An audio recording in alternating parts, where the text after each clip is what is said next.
G'day, Dave from Supertech Electronics, and today we're going to remove a Bose amplifier from a Mazda 3. Now the symptoms you may be having are a machine gun type sound, it may be a staticky sound, or maybe no sound at all.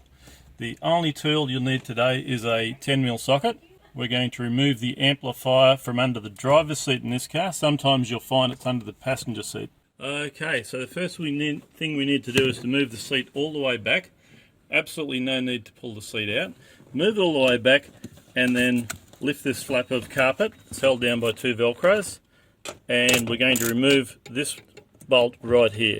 Then we're going to move the seat all the way forward to give us access to the two in the back. Okay, so we're going to remove these two here. They've sometimes got a little plastic cup on top of them.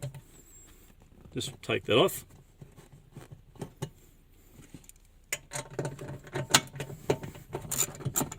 Okay, so now that we've got all three bolts off, now I'm going to duck around to the front so I can remove three connectors that live on the side here. Okay, so now that the bracket's loose, I'm going to reach your hand under here and we're going to remove three sockets.